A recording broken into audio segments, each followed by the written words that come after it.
everyone's side. ಕೆಲವೇ ಕ್ಷಣಗಳಲ್ಲಿ ಕೊಲೆ ಆರೋಪಿ ದರ್ಶನ್ಗೆ ಟಿವಿ ಭಾಗ್ಯ ಸಿಗುತ್ತೆ.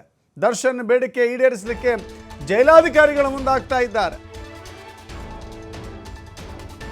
ಯಾವ ಮನುಷ್ಯ ನನಗೆ ಟಿವಿ ನೋಡಕ್ಕಾಗೋದಿಲ್ಲ, ನ್ಯೂಸ್ ಚಾನೆಲ್ ಕಂಡ್ರೆ ಒಂದು ರೀತಿ ಅಲರ್ಜಿ ಎನ್ನುವ ರೀತಿಯಲ್ಲಿ ಕೆಟ್ಟ ಕೊಳಕ ಅವಾಚ್ಯ ಶಬ್ದಗಳಿಂದ ಅಶ್ಲೀಲ ಶಬ್ದಗಳಿಂದ ಮಾತನಾಡಿದ್ದಂಥ ವ್ಯಕ್ತಿ ಟಿವಿ ಕೊಡಿ ಅಂತ ಹೇಳಿ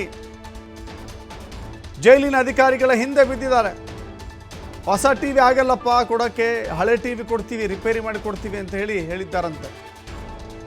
ಹಳೆ ಟಿವಿ ಇದೆ, ಅದನ್ನು ರಿಪೇರಿ ಮಾಡಿ ಕೊಡ್ತೀವಿ ಅಂತ ಪೊಲೀಸರು ಹೇಳಿದ್ದಾರೆ, ಜೈಲಿನ ಸಿಬ್ಬಂದಿ ಹೇಳಿದ್ದಾರೆ.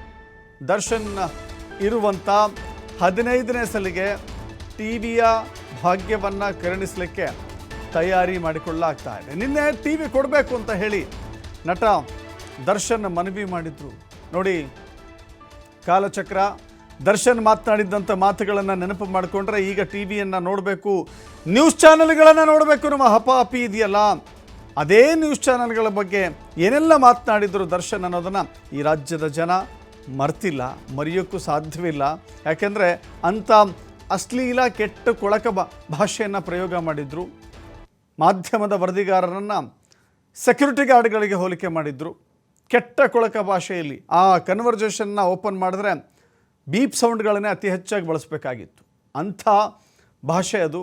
ಇದೀಗ ದರ್ಶನ್ಗೆ ಚಾನಲ್ಗಳನ್ನು ನೋಡಲೇಬೇಕು, ಟಿ ವಿಗಳನ್ನು ನೋಡಲೇಬೇಕು, ಚಾರ್ಜ್ ಶೀಟ್ನಲ್ಲಿ ಏನಾಗಿದೆ, ಯಾವೆಲ್ಲ ಟೆಕ್ನಿಕಲ್ ಎವಿಡೆನ್ಸ್ಗಳನ್ನು ಕಲೆಕ್ಟ್ ಮಾಡಿದ್ದಾರೆ, ಸಾಕ್ಷಿಗಳು ಯಾವ್ಯಾವಿದ್ದಾವೆ, ಏನಾದರೂ ತಿರುಳು ಅಂತ ಚಾನಲ್ಗಳನ್ನು ಟಿ ವಿಗಳನ್ನು ನೋಡಿಯೇ ಅಪ್ಡೇಟ್ ಮಾಡ್ಕೊಳ್ಬೇಕು ಅಂತ ಹೇಳಿ ಕಾಲಚಕ್ರ ಅವರಿಗೆ ಬುದ್ಧಿ ಕಲಿಸಿದಂತೆ ಕಾಣಿಸ್ತಾ ಇದೆ. ಗೊತ್ತಿಲ್ಲ ಅವರಿಗೆ ಇಂಥ ಸ್ಥಿತಿಯಲ್ಲಿ ಟಿ ವಿಗಳನ್ನು ನಾನು ಬಯಸ್ತೀನಿ, ಅದು ಜೈಲಿಗೆ ಹೋಗ್ತೀನಿ, ಜೈಲಿನಲ್ಲಿ ನನಗೆ ಟಿ ವಿಗಳು ಬೇಕೇ ಬೇಕು, ಟಿ ವಿ ನೋಡಲೇಬೇಕು ಅಂತ ಹೇಳಿ ನಾನು ಹಠ ಹಿಡಿತೀನಿ, ಮನವಿ ಮಾಡ್ತೀನಿ ಅಂತ ಈ ಹಂತಕ್ಕೆ ಒಬ್ಬ ಮನುಷ್ಯ ಬರ್ತೀನಿ ಅಂತ ಯಾವ ಕಾರಣಕ್ಕೂ ಅಂದುಕೊಳ್ಳಲಿಕ್ಕೆ ಸಾಧ್ಯವಿಲ್ಲ. ಬಟ್ ದರ್ಶನ್ಗೆ ಅದಾಗಿದೆ. ದರ್ಶನ್ನ ಈಗ ಟಿ ವಿ ಸಿಕ್ಕರೆ ಸಾಕು ಅನ್ನೋ ರೀತಿಯಲ್ಲಿ ಆ ಹಂತಕ್ಕೆ ತಂದು ಪರಿಸ್ಥಿತಿ ಅವರನ್ನು ನಿಲ್ಲಿಸಿದೆ.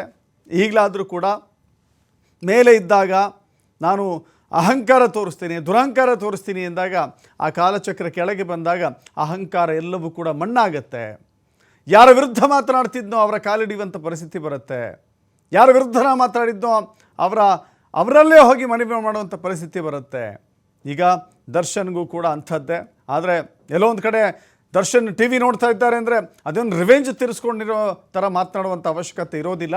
ಆದರೆ ದರ್ಶನ್ನ ನಡವಳಿಕೆಯಲ್ಲಿ ಅದೆಲ್ಲವೂ ಕೂಡ ಗೊತ್ತಾಗಿತ್ತಲ್ಲ, ಸೊ ಆ ಕಾರಣದಿಂದಾಗಲೇ ಇದು ಹೆಚ್ಚು ಗಮನ ಸೆಳೀತಾ ಇದೆ.